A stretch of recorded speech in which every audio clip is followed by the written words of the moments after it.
Wir sind auf der CMT 223, hier in Halle 1. Ne? Genau richtig, Halle 1 Galerie.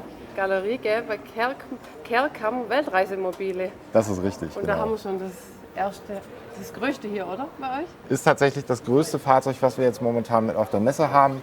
Ist nicht das größte Fahrzeug, was wir bauen können, aber das größte, was wir mit haben. Ne? Haben jetzt hier momentan einen MAN 6x6. Ist auch ein ganz besonderes Fahrzeug, weil das Fahrgestell ein Prototyp von MAN ist, was mal für die saudische Armee entwickelt worden ist. Also ursprünglich sogar ein Rechtslenker, den wir auf Linkslenker umgebaut haben. Das Ganze, Sie haben das selber umgebaut, Genau, also wie gesagt, das Lenkrad war erst auf der rechten Seite und das wurde komplett versetzt auf die linke Seite. Macht im europäischen Straßenverkehr einfach mehr Sinn. Ja, aber es gibt zumindest von diesem Fahrgestell nur 3 Exemplare wirklich. Also auch in dieser Sonderlackierung, so wie man jetzt hier sieht.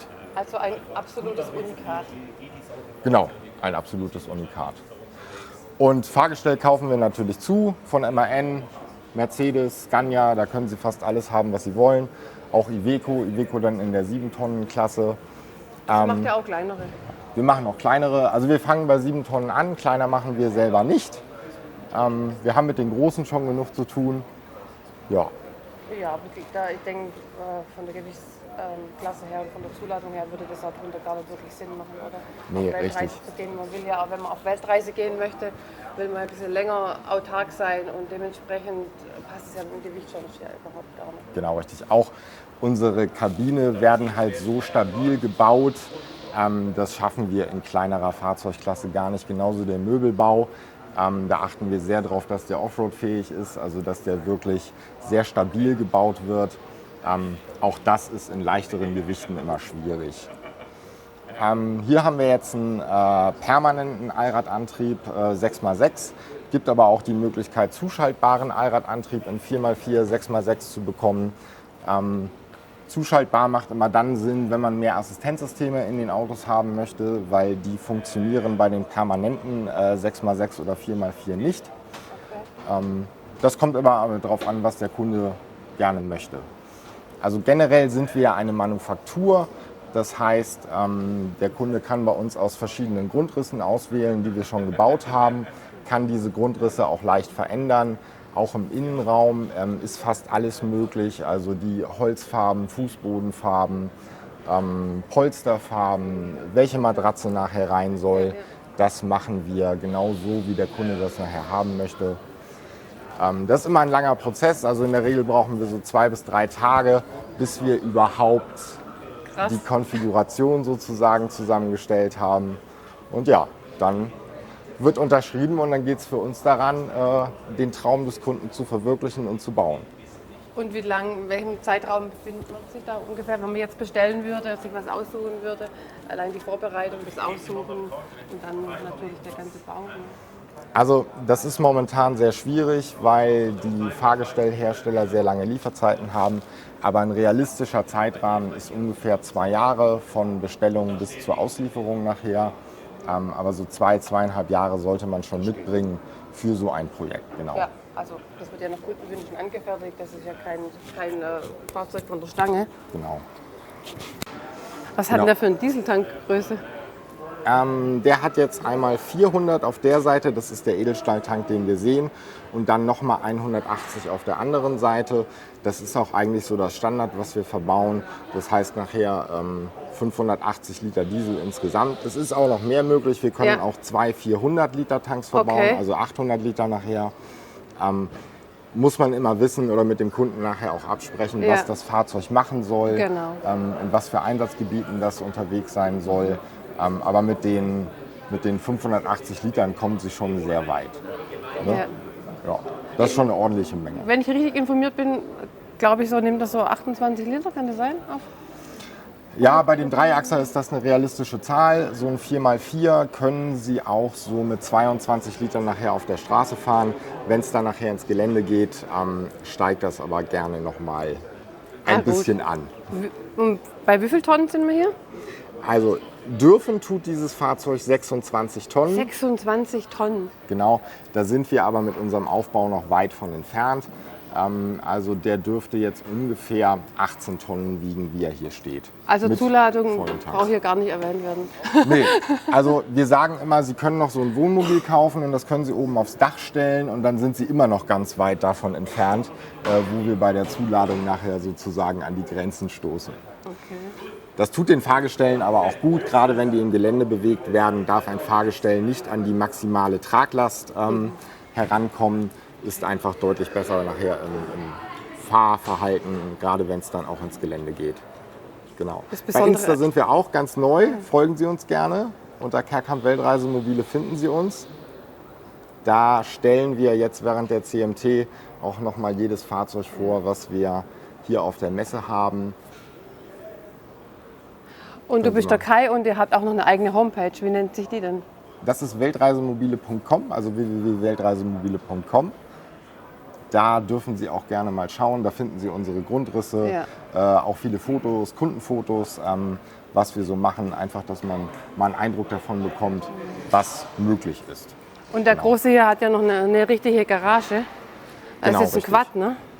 Bei so großen Fahrzeugen macht das immer Sinn, noch ein kleines Gefährt mit dabei zu haben, womit man einfach ein bisschen mobiler ist. Ne? Wir bauen generell Garagen oder diese Garage, wie Sie sie hier sehen. Dann haben Sie aber die Möglichkeit, ob Sie eine Quad-Garage, also sprich mit der Technologie für ein Quad haben, oder wir haben auch eine Garage, also einen Träger für 2 Motorräder, die Sie rausfahren können, oder ein Motorrad, 2 Fahrräder, je nachdem, was der Kunde sich selber wünscht. Genau, also der Kunde gibt vor, was er gern möchte und ihr versucht alles Mögliche umzusetzen. Genau. Also man muss auch immer sagen, es gibt Grenzen. Wir haben die Physik leider nicht erfunden, da müssen wir uns aber trotzdem dran halten. Aber alles, was in irgendeiner Weise machbar ist, das versuchen wir auch umzusetzen. Also der Aufbau, aus welchem Material ist denn der?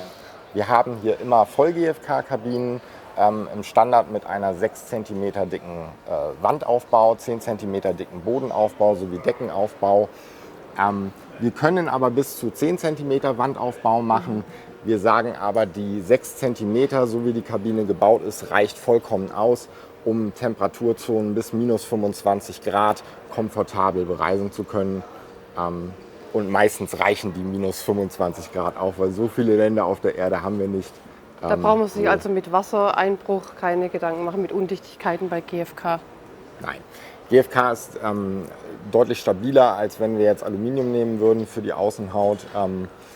Wir sind auch das einzige Unternehmen, was ich zumindest laut meinem Kenntnisstand kenne, wo wir in der Kabine sozusagen 3 mm GFK haben. Dann kommt eine sogenannte Schraubschicht, die haben wir selber entwickelt.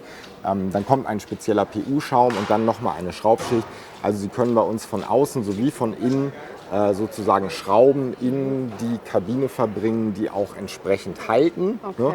Trotz alledem, wenn wir Airline-Schienen etc. draußen noch machen, dann wird immer zusätzlich natürlich auch noch verklebt. Muss ja frostsicher sein, dass das Wasser nicht drunter läuft, nicht abplatzt etc. Genau. Dann würden wir das Schmuckstück gerne mal von innen anschauen. Ja, sehr gern. Ich gehe einfach mal, nein, die Dame geht vor und ich komme hinterher. Dankeschön. Da ist ja gleich eine Schublade oder was? Ah, eine Klappe. Ah. Genau, richtig. Wir versuchen generell immer jeden Stauraum, den wir in irgendeiner Weise haben, zu nutzen oder für den Kunden nutzbar zu machen.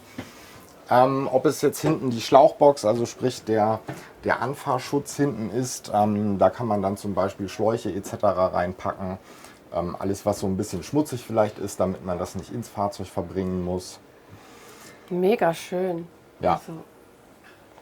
Also wir haben jetzt hier einen sehr hellen Aufbau, ne? Also komplett HPL weiß mit Eichenkanten. Ist auch ein sehr beliebtes Design momentan, weil es einfach schön hell und zeitlos ist, den Raum offen macht. Also hier hinten haben wir jetzt ein Einzelbett, das man, glaube ich, rausschieben kann. Gell? Genau, richtig.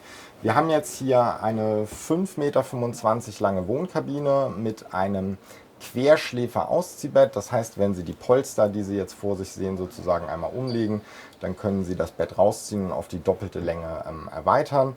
Es ist dann aber immer noch so, dass Sie hier im vorderen Bereich 2 Sitzplätze haben, wo man immer noch sitzen kann. Das ist sehr wichtig, wenn man unterschiedliche Zu-Bett-Gehzeiten hat, dass einer sich schon hinlegen kann und oder morgens dann auch nicht sich einer Ja, hinlegen genau. kann zum Da Kaffee kann noch einer trinken, liegen bleiben. etc. Genau, Und man stört sich nicht gegenseitig. Genau. das ist immer wichtig. Und überall ringsrum Stauklappen. Ringsrum Stauklappen, Darf ich da mal eine aufmachen? natürlich. Auch wirklich durchgehend in dem Fall. Oh, und wie tief. Ja, wir bauen unsere Stauklappen in der Tiefe so, dass Sie ein normales T-Shirt aus Ihrem Kleiderschrank nehmen können und dann, ohne es zu dritteln, Ja. dort reinlegen können. Die meisten Wohnmobilfahrer wissen, wovon ich rede. Genau. Da muss man nämlich erstmal das T-Shirt dritteln, bevor man das in die Da bin ich ganz in die bei dir, Schränke absolut. bekommt. Ja. Das stimmt, ja. Auch ganz wichtig bei uns ist, wenn man jetzt zum Beispiel mal hier auf den Boden guckt, man sieht hier diverse Klappen. Man sieht auch hin und wieder im Möbelbau nochmal offene Schrauben. Das ist aber Absicht. Wir achten sehr darauf, dass die gesamte Technik auch für den Kunden nachher noch frei zugänglich ist. Da ist nochmal ein kleiner Stauraum. Da wäre auch nochmal ein kleiner Stauraum. Genau, aber es muss immer so gebaut sein, dass wenn man mit so einem Fahrzeug sich nachher in einem Bereich der Welt befindet, wo man vielleicht nicht mehr so schnell Hilfe bekommt, dass dann unter Anleitung von uns, die moderne Technologie macht es möglich, Videochat etc., sozusagen in der Lage ist, sich auch selber zu helfen, ohne dass man den gesamten Möbelbau auseinandernehmen muss. Also das ist uns immer das Allerwichtigste, dass die Funktionalität hier wirklich an oberster Stelle steht.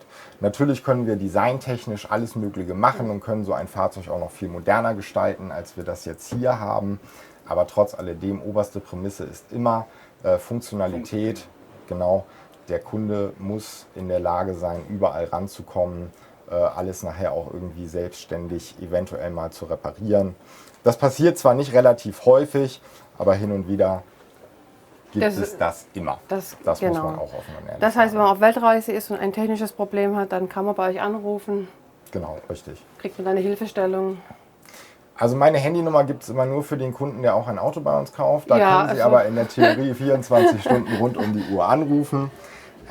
Bei allen Sachen kann ich auch nicht immer helfen, aber ich kenne dann natürlich die entsprechenden Telefonnummern von unseren Mechanikern, also von unseren Meistern sozusagen, die die Fahrzeuge dann auch gebaut haben, sodass wir hier immer sehr schnell Hilfestellung leisten können. Wir verbauen auch mittlerweile technische Systeme, wie zum Beispiel Mastervolt, das ist den meisten ein Begriff. Solange ein Internetanschluss besteht, können unsere Techniker sich auf das System einschalten, können Diagnosen durchführen und können oftmals schon sagen, wo das Problem herkommt. Ne? Apropos Technik, hier ist ja eine ganze Menge verbaut. Ja, obwohl das noch ein sehr klassisches System ist. Sie können bei uns alles in Schalter und Knöpfe bekommen. Das ist auch immer noch sehr beliebt. Natürlich können Sie alles auch in modernster Variante mit diversen Touchplays bekommen. Ich habe vorne noch ein Fahrzeug stehen, der ist komplett über Apple-Technologie gesteuert. Das heißt, da wurde ein iPad Pro in die Wand eingelassen, 2 MacBooks eingelassen. Und dann können Sie sozusagen über die fest verbauten Apple-Komponenten genauso wie über Ihr Telefon zum Beispiel aus dem Bett jeden Füllstand ablesen, die Batterie-Füllstandsanzeigen ablesen. Also alles, was das Herz begehrt, wenn man es bezahlen möchte. Ja, das ist natürlich ganz klar. Aber wie sauber das auch alles verarbeitet ist, wir haben da gerade ja schon mal einen Blick drauf geworfen, also perfekt. Ja, also die Elektronik wird bei uns auch wirklich so gut wie nur von Meistern gemacht. Es ist leider mittlerweile sehr schwer, Personal zu finden, was die Qualität fertigen kann, was wir uns wünschen oder was wir haben wollen. Aber wir sind da momentan gut aufgestellt und blicken optimistisch in die nächsten Jahre. Ja, das ist natürlich halt auch Schreinerqualität, also das merkt man alles, es passt alles an die Spaltmaße. Wohnmobile werden in der Regel ja so zusammengebaut, dass man erst den Innenausbau baut und dann nachher die Wände stellt. Das funktioniert bei uns nicht. Unsere Kabinen werden sozusagen zuerst gefertigt. Die werden mit 150 Bar verpresst. Das ist auch sehr selten in der Branche, also nicht irgendwie mit Zurgurten oder sowas. Um da einfach die bestmöglichen Verbindungen der Kabine herstellen zu können. Und das bedeutet dann aber auch, dass alle Möbelteile, die hier rein verbracht werden, an das Türmaß gebunden sind. Das heißt, es ist wirklich so, die tragen jede Platte und jede Schrankklappe hier einzeln rein und montieren den gesamten Möbelbau im Fahrzeug, die gesamte Elektrotechnik nachher im Fahrzeug. Da werden keine Komponenten draußen irgendwie maschinell vorgefertigt, sondern es ist wirklich komplett handmade. Und wenn der Kunde sich so ein Fahrzeug bestellt, so ein Weltreisefahrzeug bestellt, dann kann er während der Bauphase auch mal reinschauen?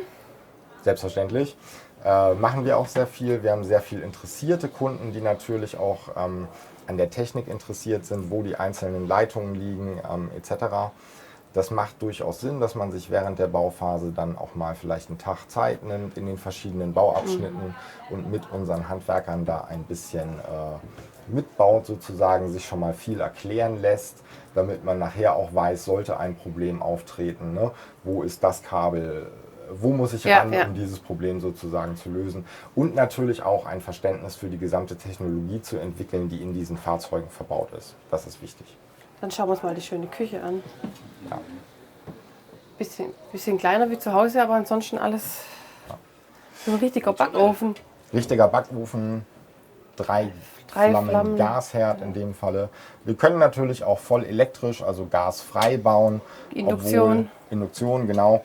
Obwohl wir bei Weltreisefahrzeugen immer davon abraten. Also wir versuchen immer in den Fahrzeugen alle 3 gängigen Betriebsmittel zu nutzen und die auch redundant zu machen. Das heißt, gerade bei den Heizungen etc. haben Sie nachher die Möglichkeit, wenn Sie es wünschen, Gas zu nutzen, Elektrik zu nutzen und auch Diesel zu nutzen, je nachdem, welcher Betriebsstoff in dem Land, wo Sie sich gerade befinden, am besten zu bekommen ist. Ja. Sehr schön. Wir verbauen ausschließlich KCT-Echtglasfenster. Einfach, das ist das einbruchhemmste Fenster, was es auf dem Markt gibt, hat die besten Isolationswerte. Genau. Das habe ich ja mir schon zeigen lassen. Also das kann man, also man muss nicht von außen eine Leiter ranstellen, um das Fenster zu putzen, man kommt von innen überall ran. Genau, man kann so sozusagen direkt das Fenster putzen. Das funktioniert. Das ist ja auch einbruchsicher. Einbruchsicher, ja. Das geht auch ganz leicht. Man muss natürlich sagen, die Kunden bewegen sich mit diesen Fahrzeugen manchmal in Gebieten der Welt, die nicht so sicher sind, wie wir das aus Deutschland und Europa kennen. Da ist das wichtig, dass so ein Fahrzeug wie eine kleine Burg gebaut wird, ne? Das fängt bei den Fenstern an, geht weiter mit den Türbeschlägen. Also wir haben hier wirklich 3-fach verriegelte Türen. In ein Fahrzeug kommt man immer rein, das ist so, aber es geht ja nachher darum, genau, wie lange brauche ich dafür und wie viel Krach mache ich dabei. Und wenn 2 Fahrzeuge nebeneinander stehen, dann wird sich der Dieb auf jeden Fall immer das Fahrzeug aussuchen, was für ihn einfacher zu knacken ist. Und da glaube ich, kann man schon sagen, diese Fahrzeuge sind unglaublich schwer zu knacken. Das werden dann wohl die letzten sein, die dann aufgebrochen werden, wenn noch andere drumherum stehen. Können wir auch sagen, wir haben diverse Einbruchsversuche bei Kundenfahrzeugen gehabt, weltweit, aber wir haben noch nicht ein Fahrzeug gehabt, wo wirklich jemand reingekommen ist. Okay. Ne? Hier haben wir einen Kompressorkühlschrank, oder? Genau, wir haben hier einen großen Kompressorkühlschrank, aber auch das ist individuell gestaltbar. Hier hinten finden Sie noch eine Schublade. Die können Sie einstellen, ob sie kühlen oder freezen soll sozusagen. Das heißt, je nachdem, was Sie gerade benötigen. Wir können aber auch 2 von den großen Kühlschränken, einer als Kühlschrank, einer als Freezer verbauen. Da ist alles machbar. Ah, ein Fernseher? Genau, hätte ich jetzt gar nicht vermutet. Der darf auch nicht fehlen, nein. Obwohl dieser Fernseher hauptsächlich dafür verbaut worden ist. Wir haben ein 360-Grad-Kamerasystem bei dem Fahrzeug. Dadurch, dass wir hinten kein Fenster einbauen können, wegen der Quad-Garage, möchten wir, dass der Kunde die Möglichkeit hat, zu jeder Tages- und Nachtzeit nach Knopfdruck alle 4 Seiten des Fahrzeugs zu sehen. Wenn man dann nachts irgendwo im Busch steht und etwas hört, drückt man einmal auf den Knopf, dann geht rundherum einmal richtig helle LED-Bars an, die taghell sozusagen 360 Grad des Fahrzeugs ausleuchten, und über die Kamera können Sie dann sehen, was passiert. Über diesen TV hier kann man das dann... Über den TV können Sie dann sehen, was passiert um mein Auto herum. Okay. Da oben sitzt nur die Kompressortechnik der Kühlschränke drin. Krass. Auch die Haptik, das ist alles sehr schön gemacht. Ja. Das Bad darf natürlich auch nicht fehlen. Ne? Bad darf auch nicht fehlen. Wir haben immer, das zeigen wir gleich einmal, wir haben immer hier einen Durchstieg sozusagen direkt nach vorne ins Fahrerhaus. Das ist auch ganz wichtig, dass der Kunde einfach sozusagen nachts, wenn es mal eine Situation kommt, genau, nach vorne durchsteigen kann, ohne das Fahrzeug zu verlassen, Zündschlüssel umdrehen und dann sozusagen flüchten kann. Ja, also das finde ich auch eine ganz wichtige Option. Man weiß ja nie, wo man da jetzt ist und ob man in eine Situation kommt. Ja, also wir haben auch überall, egal ob Stauraumklappe, Eingangstür oder auch die Klappe, die KCT-Verriegelungen mit anständigen Schließzylindern drin. Da können Sie haben, was Sie wollen, Abus, Dom, also die gängigen Marken mit den höchsten Schließklassen. Da kommt man nicht so einfach rein. Und Garderobe. Also an alles gedacht. Ja, darf auch nicht fehlen, irgendwie Darf muss auch man nicht seine fehlen. Jacken Ja, aufhängen können. Ne? auf jeden Fall. Das ist uns auch immer sehr wichtig. Wir sagen generell bei den Fahrzeugen immer, wenn Sie da drinnen wohnen oder Langzeitreisen machen, dann gibt es 3 ganz wichtige Sachen. Das ist gut schlafen, gut das Badezimmer benutzen können, egal ob wir über die Toilette oder über das Duschen reden. Unsere Duschen sind, glaube ich, auch somit die größten auf dem Markt. Also wir haben in der Regel immer so 80 mal 1 Meter oder sogar noch größer. Das hatten wir oft zu Hause nicht, das haben wir zu Hause nicht. Genau. Also da können selbst Menschen mit großer Körpergröße entspannt drin stehen. Was haben wir hier für eine Stehhöhe? Das müssten hier jetzt 2,7 Meter sein. Aber auch da können wir individuell fertigen. Wir haben schon Herren gehabt, die waren einfach 2,8 Meter groß. Dann setzen wir die Kabine um 10 Zentimeter nochmal nach oben. Okay. Muss natürlich immer gucken, dass es mit der Fahrwerkstechnologie passt, weil wir unter den 4 Metern bleiben müssen. Aber bei dem Fahrzeug haben wir jetzt zum Beispiel einen 14.0 Reifen drauf. Wenn wir da auf einen 385er gehen, dann haben wir auch wieder die entsprechende Höhe, um die Kabine 10 cm höher zu bauen. Okay, und bei den Toiletten? Also das wird jetzt eine Toilette mit Wäschtank sein, eine Zahacker-Toilette, oder? Genau, wir haben jetzt hier eine Zahacker-Toilette mit einem separaten Spültank. Da achten wir auch immer drauf, dass die Spülwassertanks der Toilette und die Frischwassertanks getrennt werden. Ganz einfach, um da eine Verkeimung mit Bakterien im Rückfluss der Toilette sozusagen zu verhindern. Und Sie haben natürlich auch die Möglichkeit, nachher das Toilettenwasser aus dem Fluss, aus einem Brunnen etc. ohne Filtration sich sozusagen zu nehmen. Dann haben Sie die Minimum 400 Liter Frischwasser, die wir verbauen, immer nur für Kochen, Trinken, Duschen etc. Ne? Ja, das ist eine super Sache, weil diese Zahacker-Toilette benötigt ja sehr viel Wasser. Und wenn man die dann von dem eigenen, also vom Frischwassertank noch wegnehmen muss, dann geht es schnell zur Neige. Aber beim Wassertank an sich, beim Vorrat, seid ihr wahrscheinlich auch ganz individuell. Genau, richtig. Man muss halt immer sagen, habe ich vorhin schon gesagt, wir haben ja physikalische Grenzen. Das heißt, wenn ich noch mehr als 400 einbaue, dann geht es irgendwann auf den Stauraum der Fahrzeuge. Aber in der Theorie kann ich in auch 2 400 Liter Tanks oder sogar 3 400 Liter Tanks einbauen. Wie gesagt, die Tonnage der Fahrzeuge lässt das ohne weiteres zu. Das ist ein richtig großes Bad. Also die Dusche, ja. Krass. Sehr schön. Und natürlich achten wir auch immer darauf, dass wir, je nachdem wie der Kunde das wünscht, entweder nur nach dem Wassertank nochmal ein volles Filterpaket mit UV-Filter und Kohlefaserfilter und noch Membranfilter haben. Sie können aber gerne auch noch ein zweites Filterpaket bekommen. Das heißt, es wird dann gefiltert, bevor es in den Tank geht und nachdem es aus dem Tank wieder rausgeht, so dass Sie überall auf der Welt in der Theorie in der Lage sind, aus einem Fluss Wasser zu ziehen und nicht Angst haben müssen, dass irgendwelche Verunreinigungen etc. Sozusagen in Ihrem Wasser drin sind. Dann kann man das Wasser, das man quasi aus dem Fluss zieht, als Trinkwasser. Selbstverständlich, ja. Ich sehe schon, kaum Grenzen sind hier gesetzt. Ich bin begeistert. Wir waren ja gestern schon mal kurz hier. Ne, vorgestern war es, ne? Und da habe ich zu meinem Mann gesagt, was ist denn das? Das ist ja verrückt. Ja, sehr viele, also wir merken das auch auf der CMT, der Zuspruch für die Fahrzeuge ist unglaublich. Jeder möchte mal gucken. Wir versuchen das auch zu ermöglichen, so wie wir das können. Bei euch auf dem Stand darf auch jeder reinschauen, ne? Also da seid ihr ganz offen. Also es ist natürlich so, wir haben feste Kundentermine mit Menschen, die wirklich solche Fahrzeuge kaufen wollen. Natürlich.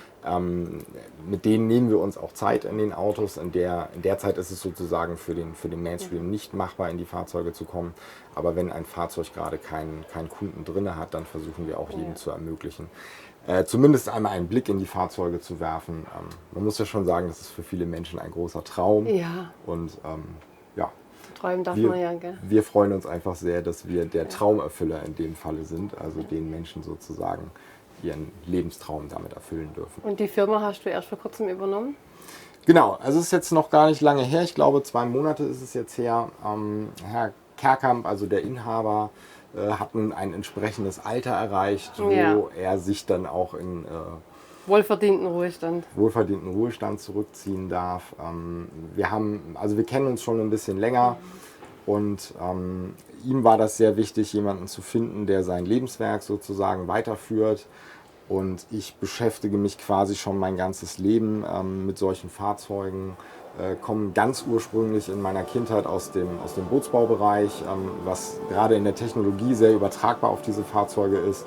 Mich hat es dann aber irgendwann auf die Straße gezogen, also sprich an die Fahrzeuge von kleinen bis nachher zu den großen. Und man muss schon sagen, ich habe mir hier wirklich einen Lebenstraum erfüllt. Okay.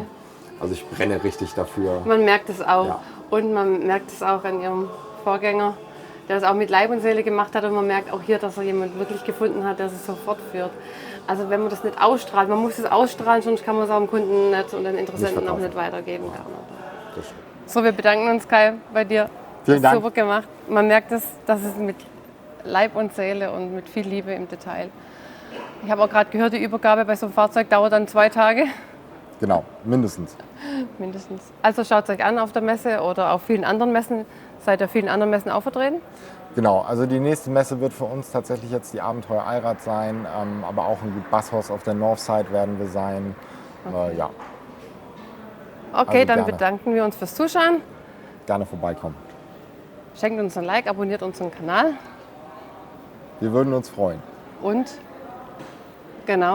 schaut hier einfach mal rein oder auf der nächsten Messe Abenteuer Allrad. Da seid ihr ja perfekt dann aufgestellt. Das stimmt. Ihr habt wie viele Fahrzeuge hier? 1, 2, 3. Also wir haben 5. 4 Fahrzeuge hier, die wir selber 4. bauen. Ja. Und wir haben von Rhön-Camp momentan noch ein Fahrzeug auf dem Stand stehen, was wir unglaublich gut finden. Also das ist meines Erachtens das einzige Fahrzeug in der 4,1 Tonnen Klasse, wo eine Langzeitreise, auch ein bisschen Offroad wirklich mit möglich ist. Und mit Rhön-Camp arbeiten wir schon längere Zeit zusammen. Da war der Wunsch, dass wir auch den Vertrieb für die machen. Das heißt, auch einen Rhön-Camp, also den mit der Kabine, den Rebel 4x4, können Sie demnächst in Elmshorn bestaunen, Probe fahren und dann natürlich auch kaufen. Okay, Dankeschön. Sehr gerne. Tschüss. Schönen Tag noch.